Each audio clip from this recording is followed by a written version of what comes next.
German communications giant Deutsche Telekom raised eyebrows this week when they announced an interesting hiring quota. The company plans to have women hold 30% of its top and middle management spots by 2015.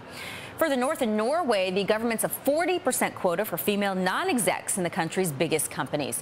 Do these moves represent a trend? And in either case, is it a good idea? Joining us now is Gregg Smith.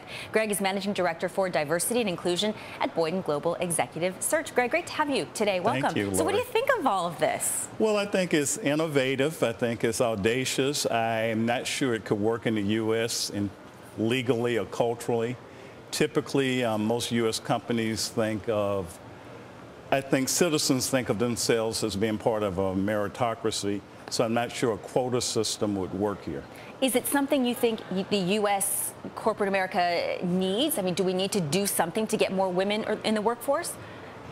We certainly need to be very aggressive in terms of diversity and inclusion and making sure we have more women in leadership positions at companies. I have to be honest with you, when I saw this topic today, I thought, you know, it's perhaps not an issue so much of getting more women in, but the comparative pay grade, women versus men. So what do you think of that topic? And is there a way to get women more on par in terms of their compensation to men?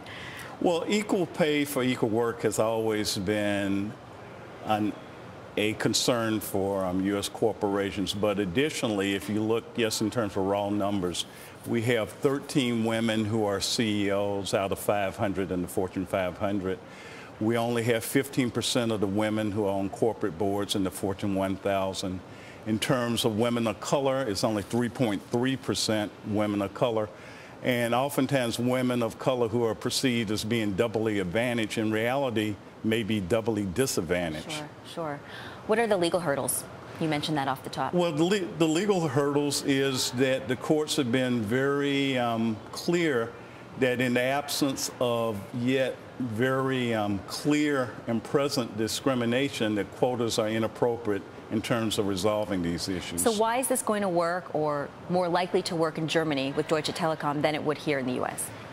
I suspect it's because the culture of that country and the leadership of the CEO will make it work there, but it wouldn't be appropriate here, I think, for most American companies. From where you're sitting, are you seeing companies on their own doing things to advance the opportunity for women, minorities, et cetera? Absolutely. Catalyst, which is a women's think tank, has given awards this year for 4 companies on Campbell Soup, Royal Bank of Canada, Telstra, and Royal RBC, to make them aware of the efforts they've made in terms of employee engagement around women being hired. You know, you put out the statistics for us as to the percentage of women CEOs, female CEOs.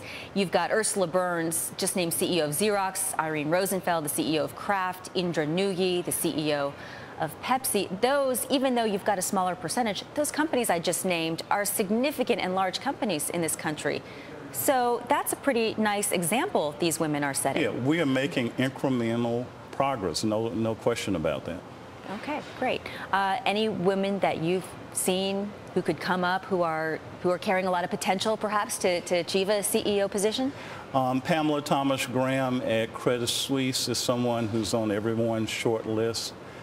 Sally Krawcheck at Bank of America is on everyone's short list. Bridget Heller, who was just named president at Merck of their Consumer Products Group, is an executive that people have their eye on.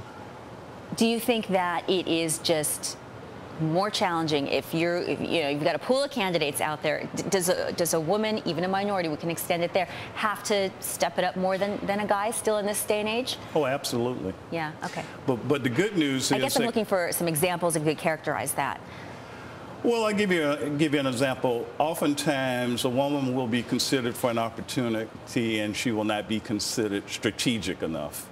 And yet she has only been in opportunities where she was asked to execute other people's strategy.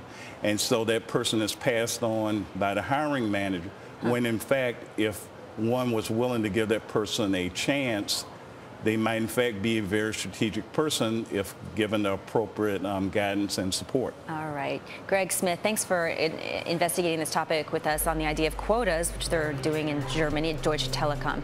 Mr. Smith is the Managing Director for Diversity and Inclusion with Boyden Global Executive Search.